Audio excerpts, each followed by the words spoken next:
जय श्रीमन नारायण। ए पर जे टिप्पणी हम करे जा रहल बा रामानुजदास श्रीमान गट्टू वेणुगोपाल स्वामी जी के द्वारा दिहल गयल बा। अध्याय 14 गुणत्रय विभाग योग श्लोक 1। परं भूयः प्रवक्ष्यामि ज्ञानानां ज्ञानमुत्तमम्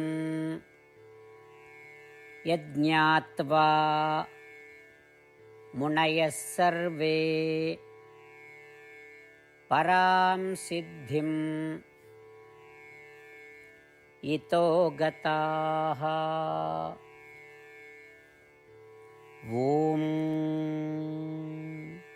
गीताचार श्री कृष्ण परमात्मा अर्जुन समेत हमनी सबके गुणत्रय विभाग योग सिखा रहल बानी। परमात्मा कहत बाड़न कि अर्जुन, अब हम रौरा सभे के एगो औरी ज्ञान बतावल, जौन की हमरा पहले जौन तरह के ज्ञान के जिक्र कहले बानी ओकरा से श्रेष्ठ बा। ई ज्ञान के जान के और ओकरा के ध्यान से सभे ऋषि परम सफलता पाके कर्म के बंधन से मुक्त हो गए बाड़े। ई कहला के बाद श्री कृष्ण परमात्मा ई बतावे की तैयारी में बाड़न की कैसे तीनों गुण सत्गुण, रजोगुण और तमोगुण से सुख दुख की ओर ले जाला और ई सुख दुख से लगाव से कैसे ऊ पुनर्जन्म के चक्र में आ जाला। ई चक्र से कैसे बचे के बा एकरा के भी सिखाई बे।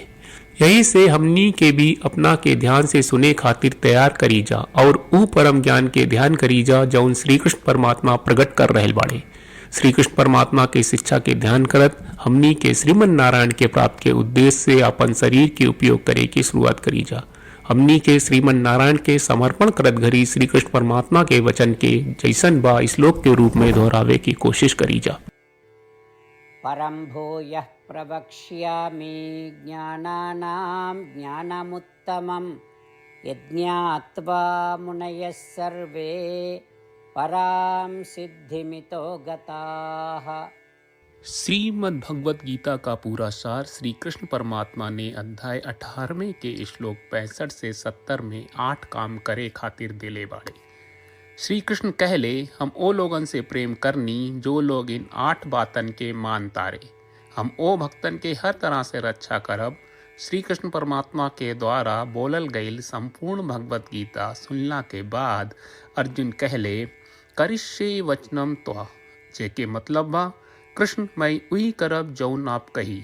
यही कारण बा श्री कृष्ण अर्जुन के हर तरह के सफलता आ विजय प्रदान करेले। आई परमात्मा के आपन व्रत देई कि हमनी के ये 8 गौ कर्म के पालन करी जा। ई वचन परमात्मा के देवे से बड़न कौनो पूजा तपस्या यज्ञ नहीं। हम 8 प्रण कहब जौन हमनी के करे के चाहिए। आप सब कृपया इन्हन के आपन दिमाग और दिल में सोची। श्री कृष्ण के आपन वचन देवे के ई तरीका में हमनी सबकी कल्पना करे के चाहिए कि श्री कृष्ण का चेहरा खुशी से चमकत बा और खुशी के एहसास करत बा। जय श्रीमन नारायण। यहाँ हमनी के 8 वादा बा। हमनी के पहला वादा, हे श्रीमन नारायण, आपका निर्देश के मुताबिक हम हमेशा तोहार ध्यान करब और तोहार बारे में सोचब। हमनी के दूसर वादा, हे श्रीमन नारायण, आपका सलाह का अनुसार हम हमेशा आपका भक्त रहब। हमनी के तीसर वादा, हे श्रीमन नारायण, हम आपन सब काम तोहरा सेवा के रूप में और तोहरा संतुष्टि खातिर करब। हमनी के चौथा वादा, हे श्रीमन नारायण, जैस की आप माने के कहले रहलू, हमरा बहुत विश्वास बा कि हम आपके होई और हम हमेशा आपन दोनों हाथ जोड़ के आपके नमस्कार करब और आपकी पूजा करब। हमनी के पांचवा वादा, हे श्रीमन नारायण, हमरा के तोरा बात माम एकम शरणम ब्रज 1866 याद कहले, जहाँ आप हमरा के आपन का अर्पित करे का कहा। श्रीमन नारायण, मैं हमेशा तोहरे शरण में रहब। हमनी के छठवा वादा, हे श्रीमन नारायण, हमरा के तोहरा बात माँ सुचहा 1866 याद कहले कि आप हमनी के शोक ना करे का आश्वासन दे रहे बड़े, हम अब और शोक ना करब। हमनी के 7वां वादा, हे श्रीमन नारायण, आपने हमरा खातिर श्रीमद् भगवत गीता के वितरण करके हम सबके कृपा कहले और आशीर्वाद दहले बा। हम वादा करत बानी कि रोजाना कम से कम 1 श्लोक पढ़ब या सुनब।